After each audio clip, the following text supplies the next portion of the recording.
मंदिर से तो भाग में हम खुद आए हैं, इसलिए भूल करोगे यदि तज दोगे भोजन रूखे सूखे। अरे मातसिया आज मंदिर में। दोस्तों नमस्कार, देवियों सज्जनों, कैसे हैं आप? उम्मीद करता हूं कि मेरे लाखों करोड़ों दर्शक बहुत ही खुशनुमा माहौल में अपनी जिंदगी दौड़ती भागती इस तेज भरी रफ्तार भरी जिंदगी में कुछ पल सुकून से गुजारते होंगे और अपने परिवार के बीच हंसी ठिठोली करते हुए जिंदगी का आनंद ले रहे होंगे। हम आपके अपने, आप हमारे। मैं राजेश की Tiwari Raj, editor in chief, founder, news 9 launcher. बहुत तेजी से लोकप्रियता के पायदान पर पहुंच रहे आपके अपने बड़े प्यारे से न्यूज 9 लॉन्चर पर आपका स्वागत, बंदन, अभिनंदन करते हुए, इस्तकबाल करते हुए आज हम आपको दमोह की यात्रा पर ले चलते हैं। दमोह जिले चलते हैं। दमोह की हटा तहसील के अंतर्गत आने वाले एक प्यारे से गांव मगरौन पहुंचते हैं। मगरौन हमारी जब टीम पहुंचती है तो मगरौन के तिवारी परिवार में श्रीमद् भागवत कथा का भव्य, बेहतरीन और धार्मिक माहौल में श्रीमद् भागवत कथा पुराण का आयोजन चल रहा है। इस आयोजन में युवा कथावाचक, जी हां दोस्तों, युवा कथावाचक पंचश्री ऋषि तिवारी की माता श्री के चारों धाम यात्रा के उपरांत हवन और श्रीमद् भागवत कथा की इस श्रृंखला में जब न्यूज 9 लॉन्चर की टीम ने वहां के फुटेज और वहां की स्टोरी कवर की तो कथा बड़ी ही सुंदर, मनमोहक और वाद्य यंत्रों के साथ सुनाई जा रही थी, जिसमें क्या माताएं, क्या बहनें, क्या जो है युवा, क्या युवतियां, सभी जो है भाव विभोर होकर कथा का श्रवण पान कर रहे थे। कथा में कृष्ण जन्म की जो कथा थी उसके पहले भगवान लीलाधारी कृष्ण के अन्य अवतारों की कथा, श्री नारायण हरि की कथाओं का विस्तृत वर्णन बड़े ही मार्मिक, बड़े ही विद्वत्ता के पूर्व व्यास गादी पर विराजमान युवा कथक वाचक द्वारा श्रवण पान कराई जा रही थी, जिसमें कथा में जो है आप सुनेंगे, देखेंगे कि किस तरह जड़ भरत की कथा चल रही थी और जड़ भरत के बारे में उन्होंने कितना बेहतरीन वर्णन किया। साथ ही प्रहलाद की कथा, हिरण्याकश्यप के वध की और भगवान के नरसिंह अवतार की कथा का वर्णन सुंदर रूप में किया गया। इसी कड़ी में आगे वामन भगवान का जो अवतरण होता है, उन्होंने किस तरह जो है उस दौर के सबसे बड़े राक्षस कुल में जन्म लेने वाले दानी का जो है वामन भगवान ने किस तरह दान में लेकर जो है समूचे जगत को मुक्ति दिलाई थी, वह भी आप। साथ ही समुद्र मंथन की कथा, समुद्र मंथन में सबसे पहले जो विष निकला था या बहुत हलाहल विष निकला था, उसको भगवान भोले ने अपने कंठ में धारण कर लिया था, तब से भगवान भोलेनाथ नीलकंठ कहलाए। साथ ही युवा संत ने कहा कि अगर इस युग में हम आपको अच्छे ढंग से रहना है और लक्ष्मी को अपने पास रखना है तो श्री हरि विष्णु की भी साथ में उपासना करनी होगी। श्री हरि विष्णु की अगर आप उपासना करते हैं दोस्तों, देवियों सज्जनों, बहनों भाइयों, तो देवी लक्ष्मी यानी धन दौलत आपके पास टिका रहेगा, बरकत बनी रहेगी। इसलिए उनका कहना है, हमारे वेद शास्त्रों में वर्णन है कि लक्ष्मी के साथ श्री हरि नारायण विष्णु का भी जो है पूजन पाठ करना चाहिए, नहीं तो लक्ष्मी इस तरह चलायमान रहती है कि वो पथ भ्रष्ट कर देती है और लक्ष्मी को कहते हैं, धन दौलत को कहते हैं कि उरिया की छाव रहती है या जो है उरिया की धूप कही जाती है। सो दोस्तों, यह सब आयोजन मगरौन में बहुत ही भव्य और धार्मिक अद्भुत रूप में चल ही रहा था। इसी बीच कथा में, श्रीमद् भागवत कथा में, जब भगवान लीलाधारी श्री कृष्णचंद्र महाराज का जन्म होता है ना दोस्तों, तो किस तरह वहां के लोग या वहां के कथा श्रवण करने वाले या कथा का आयोजन करने वाले तिवारी परिवार किस तरह अपनी झांकियों के माध्यम से कथा जो सुन रहे हैं, अपनी माता को सुना रहे हैं, श्रीमती शगुन तिवारी को, उनके बच्चे यानी ऋषि उर्फ बबलू और उनकी श्रीमती जी किस तरह जो है भगवान के इस चरित्र चित्रण में अपना चरित्र चित्रण खुद निर्वहन कर रहे थे। वो जो है उनकी धर्मपत्नी माता यशोदा बनी हुई थी और वो जो है उस जगत के लीलाधारी के यहाँ जो भगवान पहुंच रहे थे, उनके जो है पिता के रूप में जो है सजीव चित्रण झांकी के रूप में थे। साथ ही भगवान वामन और अन्य, साथ ही एक बड़ा छोटा सा नन्हा प्यारा सा बच्चा कृष्ण के रूप में जब वो लेके आते हैं वसुदेव जी, वसुदेव का भी चित्रण इसमें किया गया लीला के तौर पर। वो अपनी डलिया में जैसे ही भगवान को लेकर आते हैं कृष्ण रूपी, इस झांकी में एक छोटा सा प्यारा सा बच्चा, उसकी जो है वो बहुत अच्छे ढंग से पिक्चराइज किया गया, जिस उस बच्चे को सभी लोग खिला रहे थे और पाल रहे थे और बढ़िया उस बच्चे की किसी भी प्रकार से ना तो रोवा आ रही थी ना वो डिस्टर्ब कर रहा था। बहरहाल इस जन्म उत्सव में सोहरे और भगवान के जन्म में किस तरह मगरौन के वासी नाचे आप हमारी तस्वीरों में देख रहे हैं।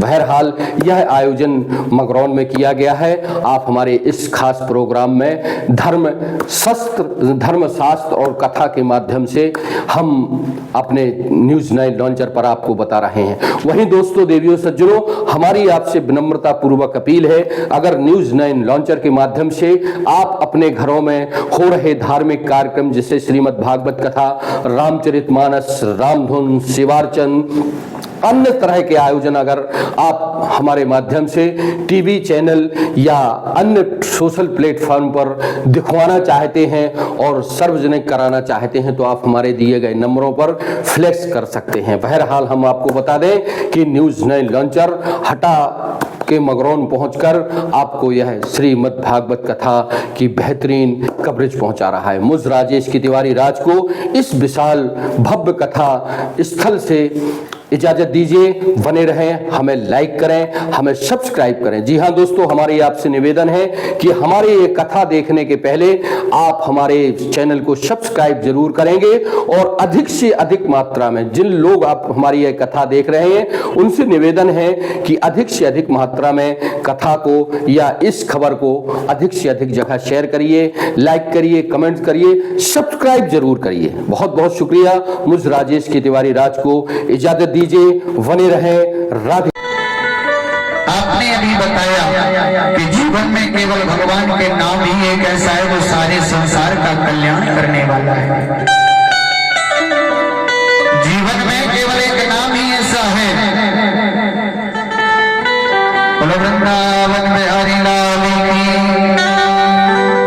श्री सुखदेव जी महाराज कहते हैं, राजन के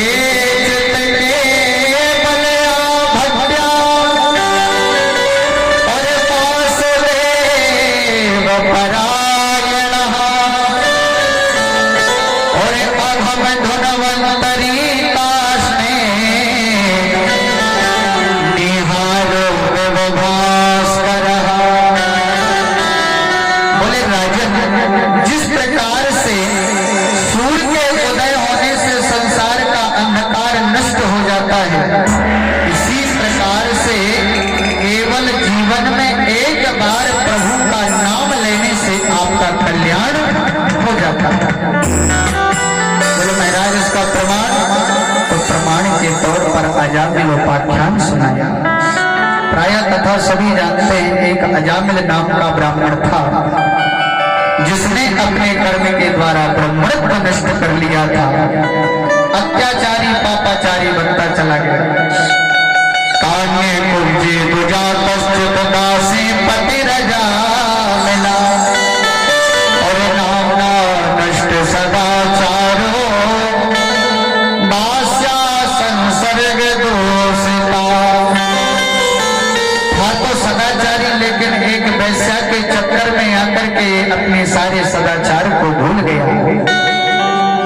वेश्या के साथ रहने लगा। कहते हैं हमारी इंद्रियां जो है शरीर में दोष अवगुण और गुण कहां से प्रवेश करते हैं?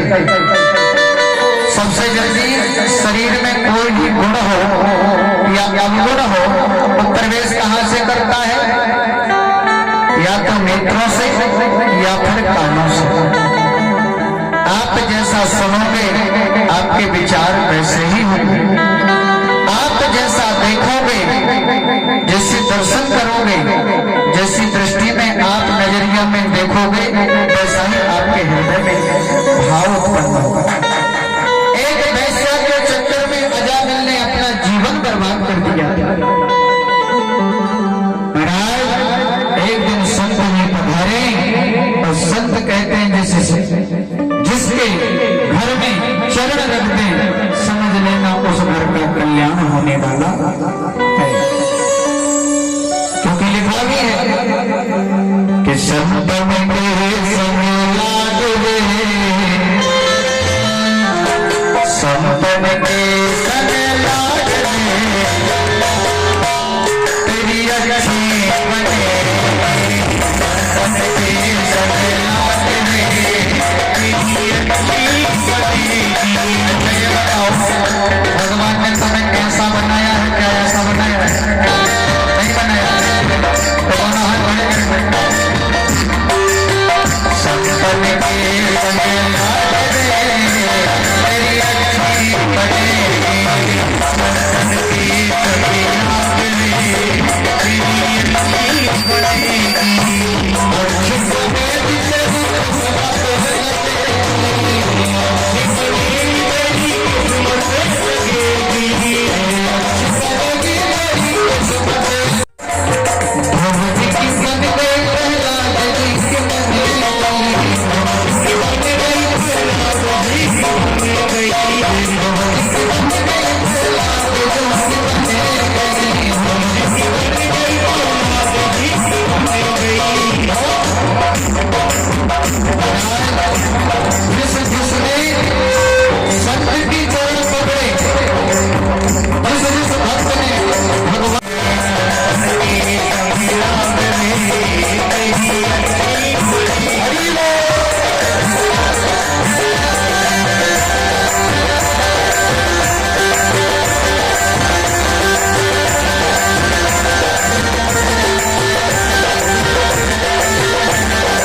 महाराज दोनों में युद्ध छिड़ गया। एक मुष्टिका का प्रहार भगवान करते हैं, एक मुष्टिका का प्रहार हिरण्यकश्यप करता है। लड़ते लड़ते महाराज संध्या वेला हो गया। महाराज परास्त करके हिरण्यकश्यप को पकड़ के दरवाजे की पहली पर प्रभु बैठ गए और हिरण्यकश्यप को अपनी गोदी में धर लिया। महाराज हिरण्यकश्यप कहता है प्रभु आप मुझे नहीं मार सकते। क्यों? बोले वरदान प्राप्त है, ना दिन में मरूं, ना रात में, ना ऊपर ना नीचे, ना किसी से नहीं मर सकता। सारे वरदान पूरे किए। अंत में जो है महाराज प्रहलाद जी के ऊपर अपनी कृपा बरसा। बोलो वृंदावन बिहारी लाल की जय। भगवान ने प्रहलाद से कहा बेटा तूने मेरा एक नाम लेने के लिए कितना कष्ट नहीं पाया। भगवान कहते हैं कि बोले प्रभु प्यारे अति कोमल तुम्हारे अंग और दुष्टों ने मारे ममना में के गाने में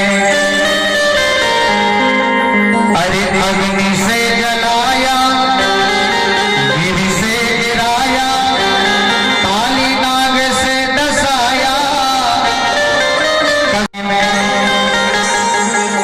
मंजल मुखार चूम चूम कहे प्रभु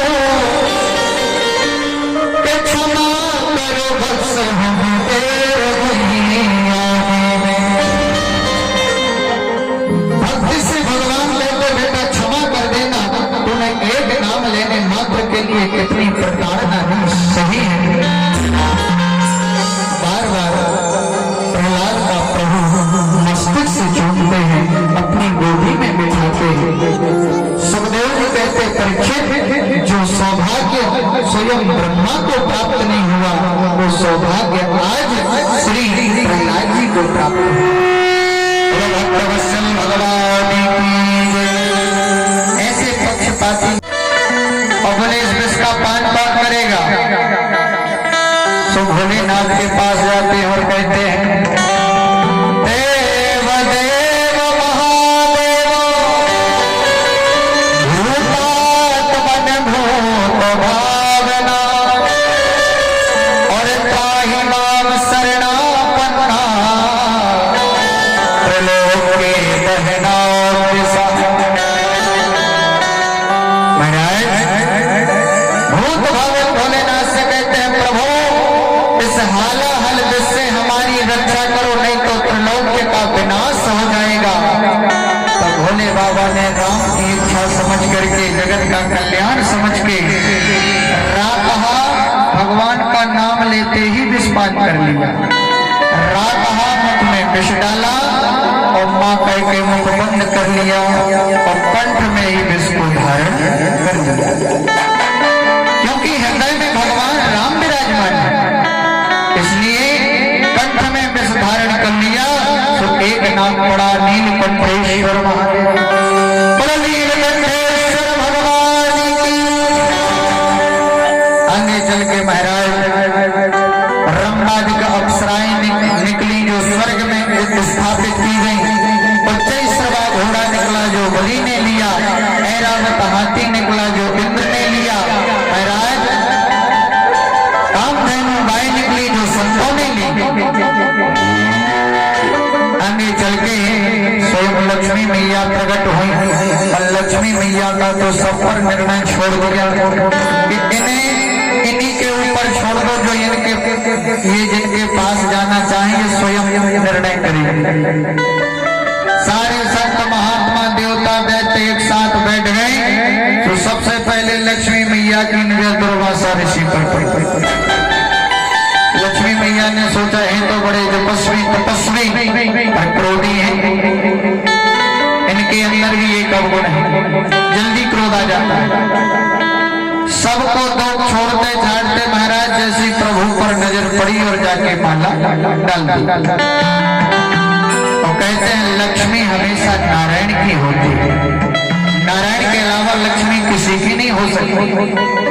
और संसार में हम और आप लक्ष्मी को अपना बनाना चाहते हैं, बनाना चाहते कि नहीं बनाना? संसार में लक्ष्मी केवल नारायण की है, नारायण को बुलाओगे लक्ष्मी दौड़ी दौड़ी आएगी, और लक्ष्मी अकेले को बुलाओगे तो संसार में महाराज मूर्ख बना के चली जाएगी। अंत में श्री धर्मंतरी जी अमृत का कलश लेकर के निकले। सारे दैत्य देवताओं में मोहिनी रूप धारण करके भगवान ने वितरण किया। लेकिन महाराज दैत्यों को रूप सुधा का पान कराया और देवताओं को अमृत पान कराया। अंत में जब देवता और दैत्यों में संग्राम हुआ तो दैत्य मारे गए, लेकिन दैत्यों के गुरु शुक्राचार्य जी ने संजीवनी विद्या से दैत्यों को पुनः जीवित कर दिया। शुक्राचार्य जी कहते राजा बलि, यदि तुम्हें स्वर्ग का राजा बनना है तो मेरा कहना मानो, तुम ब्राह्मणों की सेवा करो और आज भी मैं तुम्हें राजा स्वर्ग का बना सकता हूं। राजा बलि ने खूब ब्राह्मणों की सेवा की, खूब ब्राह्मणों की पूजा की और खूब यज्ञ किए। अंत तो बतवा महाराज ब्राह्मणों ने ऐसा एक तेजोमय रथ अपने आशीर्वाद से निर्माण करके दिया और राजा बलि से कहा कि इस पर बैठ के जाओ, तुम्हें त्रिलोक में कोई परास्त नहीं कर सकता। महाराज राजा बलि गए तो गुरुदेव बृहस्पति जी ने दैत्यों श्री देवताओं के जो गुरु हैं बृहस्पति जी ने कहा देवताओं से कि भैया अपनी गद्दी खाली कर दो, आज बलि से इस त्रिलोक में सामना करने वाला कोई नहीं है। देवताओं का कार्य सिद्ध करने के लिए अवतार धारण किया। तो सबसे पहले महाराज राजा बलि के यहाँ जाना है छलने के लिए। श्री सुखदेव जी कहते हैं जन्म लेते ही बामन भगवान बापन अंगुल के हैं, हाथ में छत्ता लिए हैं महाराज, और गुरु बृहस्पति ने गुरु मंत्र दे दिया, एक माला दे दी और महाराज ब्रह्मा जी ने खड़ाऊ दे दी और गुरु जी ने जब कहा गुरु मंत्र दिया और जब महाराज बामन भगवान ने प्रणाम करके कहा प्रभु अब गुरु दक्षिणा और बता दो क्या चाहिए, तो बृहस्पति जी ने कहा गुरु दक्षिणा हमें देना चाहते हो तो त्रिलोक की संपत्ति चाहिए।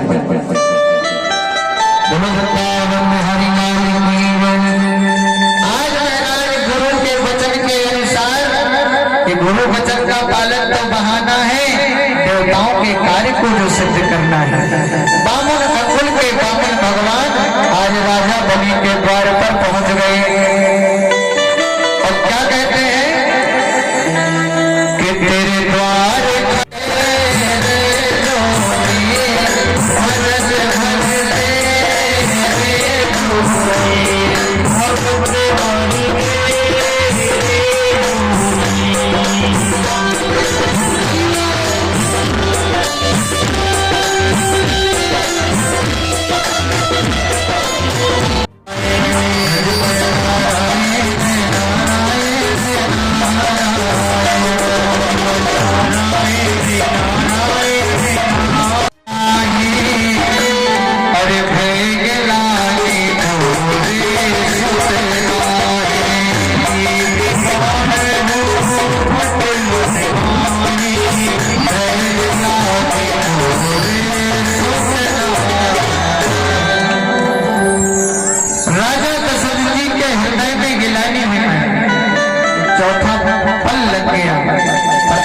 कोई वंश चलाने वाला नहीं है। कहते हैं कि जीवन में कोई जब संताप या कोई कष्ट सताए तो सबसे पहले गुरु के चरण पकड़ने चाहिए, सबसे पहले गुरु के चरणों में जाना चाहिए। तो गुरु ग्रह गया तुरंत वही पाला और चरण लाग कर विनय विशाला। गुरु जी के पास गए, गुरु जी से कुछ कहा नहीं, केवल चरण पकड़े हैं, क्योंकि दशरथ जी मन में सोच रहे हैं कि मैं मर्यादा से रघुकुल की रीतियों से बंधा हूं। शास्त्र के अनुसार बताया है कि गुरु से कभी कुछ मांगना नहीं चाहिए। आज महाराज हृदय में विडंबना है, वशिष्ठ जी के सामने दशरथ जी बैठे हैं, यदि आज अपनी समस्या का समाधान गुरु से नहीं मांगते तो महाराज आगे वंश नहीं चलने वाला। और आज यदि मानते हैं तो गुरु मर्यादा मिट जाएगी। तो आज महाराज दशरथ जी मन में सोच रहे हैं और कह रहे हैं कि कामा के गुरु जी के आगे, कामा के गुरु जी के आगे और न मांगे तो कोई आगे।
सुगंध हवा चलने लगी।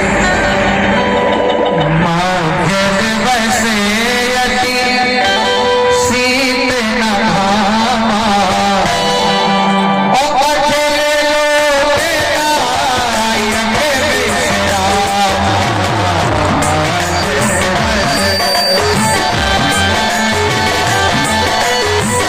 अकेले लोटे नायक विश्राम।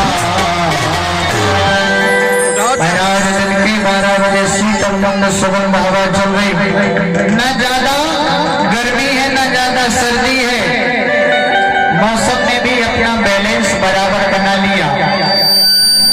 और महाराज दिन के 12 बजे जैसे पर्दा खोला गर्भगृह का तो क्या देखा कि भाई प्रगट कृपाला दीन दयाला मास जलाहि त्रिकाली, हर से रहतारी हे बनाई, अदल बंदो के प्यारी। मेरा बने बने सामा, मैं आरज़ मुझे प्यारी।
होते हैं।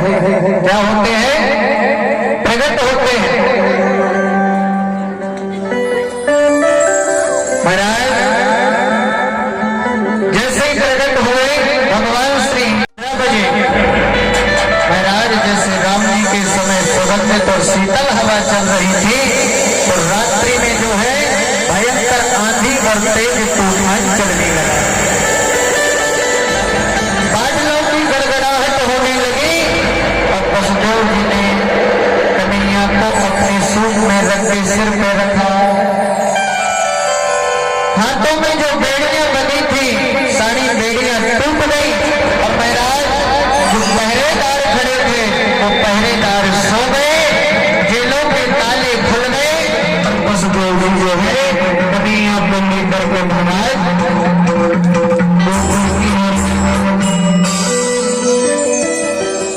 तेज आंधी चल रही है। यमुना जी में ऐसा तूफान है कि मानो आज यमुना जी वसुदेव जी को बुला दे,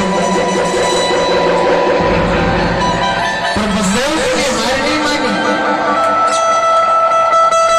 महाराज यमुना जी ने तूफान इसलिए मानी क्योंकि प्रभु के चरणों को स्पर्श करना चाहती थी।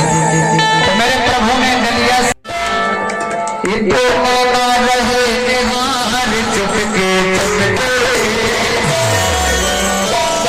अरे हरि गलिया अब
हेलो, न्यूज नए लॉन्चर पर आपका स्वागत है। मैं राजेश की तिवारी राज,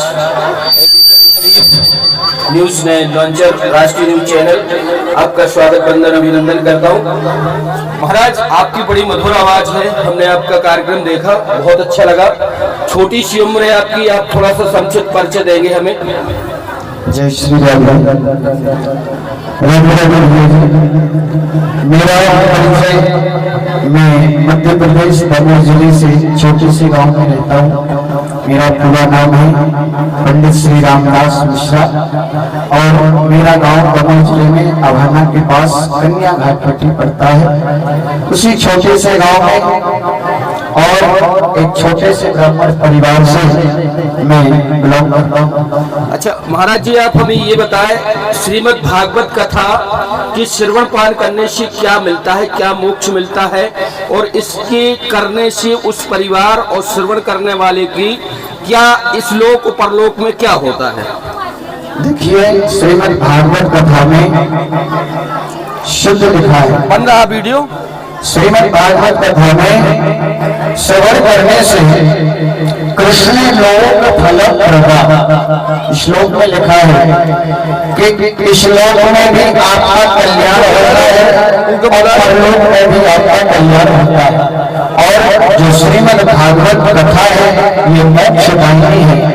इस संसार से, इस भव सागर से आपको पार कराने वाली, इस संसार से सागर से, और महाराज ये भगवान भगवान की कथा ही एक ऐसी मौका है जो आपको इस संसार सागर से और प्रभु के धाम तक पहुंचा सकता है। महाराज जी, श्रीमद् भागवत में कहते हैं कि 18,000 श्लोक हैं। क्या 7 दिन में श्रीमद् भागवत संभव है? व्याकरण 4 भागवत करता है, इसका क्या है? संगीत से जो भागवत होती है, इसमें आप बताइए थोड़ा सा।